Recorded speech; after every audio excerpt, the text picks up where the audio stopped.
Welcome back to the up and down matches. We have some results for you guys here. You can take a look at where things are, where these players are standing right now. It's been kind of a scrappy group so far. Yeah, it definitely has been. So far, we have Songderi with the 2-0 lead after he just took down Savage. We have Savage still together with Yoda in a good position for second spot. But Super and Flying, they both lost their first game. They're the only two players who have only played one game so far, and they will also be the ones who play our next match here. Yeah, this should be an interesting one. Protoss versus Protoss has changed a lot over the life of Heart of the Swarm, but it's always been kind of an exciting year, and I'm looking forward to it because you look at somebody like Flying who shows crazy stuff like going for Phoenix range against Terrans. He could do something equally as strange here in this matchup. Really important for him because he is actually, you know, down a game right now in the group. Yeah, and he's up against Super now. The map is going to be Guangani Beach. And on Guangali, this is one of those maps that is actually like kind of new. It's a little bit weird sometimes, and a lot of players try to end a game quite early. They're either going for fast aggression, maybe even proxies or whatnot. So we're going to find out what exactly those two Protoss players are up to. For both of them, it's the second game, and the loser will find himself 0-2 in the group, so that would be quite unfortunate. Flying in game 1 was taken out by Yoda, and Super lost his match against Savage. Just lost to Songderi.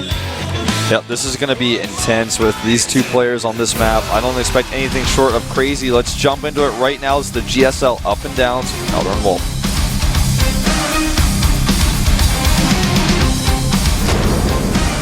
And starting to the top right of the map now, we have the MVP player. It is MVP Super, formerly known as Vampire. Super is here because he lost the PvP against Yonghua in the second round of the Challenger League. He is now up against the player to the bottom left.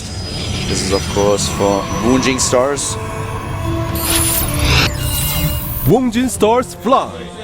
And what I said just about Super is also true for Flying. He also lost Protoss versus Protoss in the third round of the Challenger League, where he was up against Parting, then advanced to the next season of the WCS Premier League. Yeah, Parting actually made it look kind of easy in that best of 3. We saw that one. You know, Parting looked very nervous before the matches, but just played good games and won in the end. The games we saw from Flying in that best of 3 were mostly late game oriented, where he tried to add a few Void Rays into his play. Did not work out in both engagements in the mid-late game where they fought. Flying just lost the battle. Yeah, and Flying, he in general has a bit of a shaky PvP. He played nearly 20 games and he has a below 50% win ratio.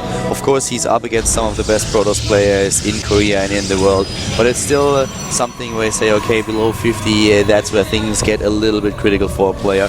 And Super, he's pretty experienced in this matchup. He has nearly the same amount of matches played, 16 maps in totals, and a 63% win ratio. He lost his games against Squirtle, Yonghua, and Hurricane, but besides that, he won every single one of them. So, right, from a statistical point of view, Super being a bit of a better PvP player, but in PvP anything can happen, and this is a best of 1, so that's true like twice. Yeah, absolutely true.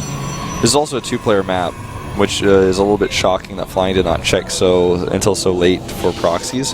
And even beyond that, he just goes back in. He's not even going to go see if his opponent took 2 gases or anything, whether there's a second gate. So Flying is playing this super greedy, super risky, and he gets a lot of extra income. Super, on the other hand, has not scouted even for proxies. So, you know, these two players really have a special plan here. They need all the resources they can get. Do not want to do scouting. Notice he's got 3 on the right one and 2 on the left one here. So very specific intentional mining there, so we get just a little bit more minerals. We still have a bit of a scout going on here for Flying. Could also, of course, use that to proxy something later on, but goes all the way around to the right side. And that starts to more and more look like we're going to see something proxied here. Only for scouting, that would be a little bit odd. He might actually... Is he going? No. The Nexus here, all the way to the bottom right with his probe. He's checking everything. I think he's he's really just checking looking for proxies. Yeah, I see how he rallies there. Yeah. If he was just gonna, I mean, he may also proxy something, but he's definitely looking first. And you know, he leaves the probe down there. He could be waiting for a proxy. And there's the pylon. Yeah, I think we're gonna see maybe oracles come out here. Could well be the case. If you just go for a warp-in pylon this far down on the map, your warped-in zealots will have a long walk in and ahead of them. So it looks like we might see a Stargate being proxied here. But first of all, we have that Nexus, of course, and also the pylon of Super has already been scouted. There comes for flying immediately Robo. Yeah, and it looks like, oh, he's going to bait him back in. We bait him into the mothership core here. No, not quite so. But he looks like that pylon on the bottom right is just going to be used for warp-ins later. He needs to get his gateways up as well as that robotics to hold his natural, because his natural is going to be under so much pressure. Super not adding a Nexus at home. Yep. Definitely wants to do damage here. He has the better production with those gateways. Exactly. He goes for the aggression here. No expansion build by him. And here comes the MVP Protoss player. He's moving in.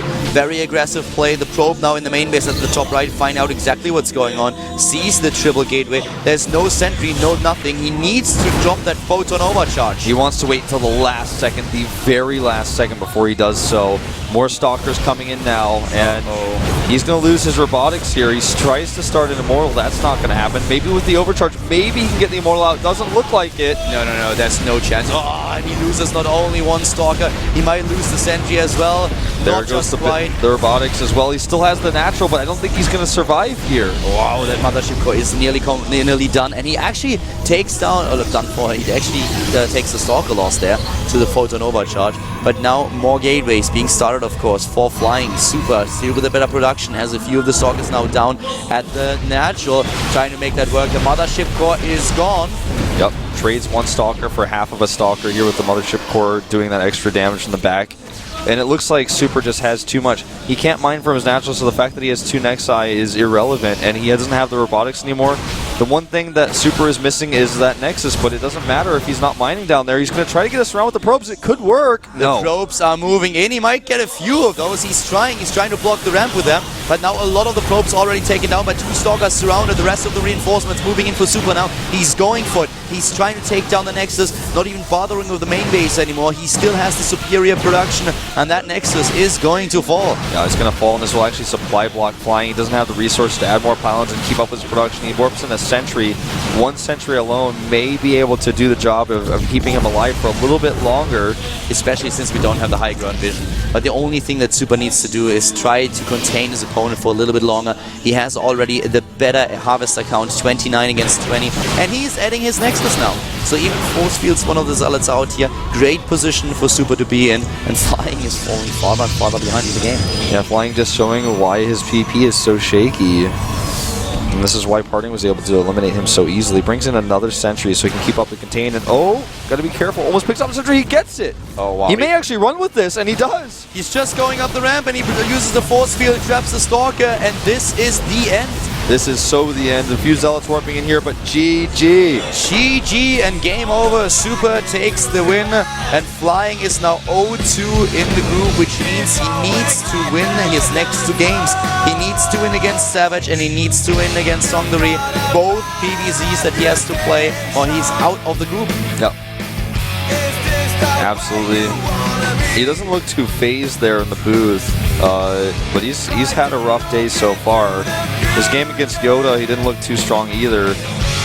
And a very nice play there by Super. He scouted everything that he was up against, and he went for a pressure build. Yep. His build is much safer. Well played, and takes it, sees the holes in his opponent's build and uses them. And now we're going into Yoda versus Savage, if I'm not mistaken. So we have another Terran versus Zerg coming up. This is the matchup that Yoda already lost in his first game of the day today.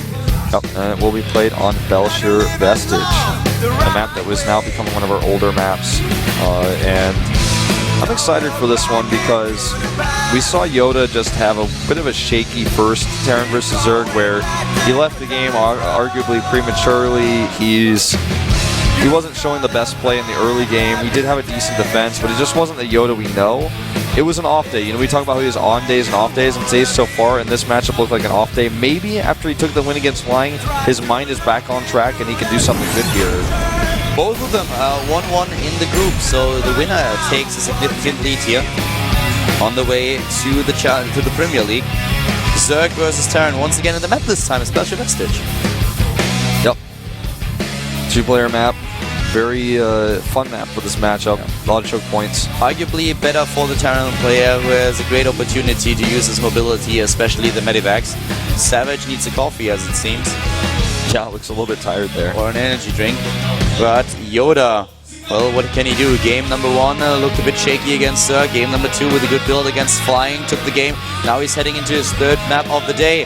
Flying was not able to beat him. Savage, on the other hand, is another Zerg. Yoda versus Savage. Terran versus Zerg. Here the WCS Up and Down Group A with Colin Wolf.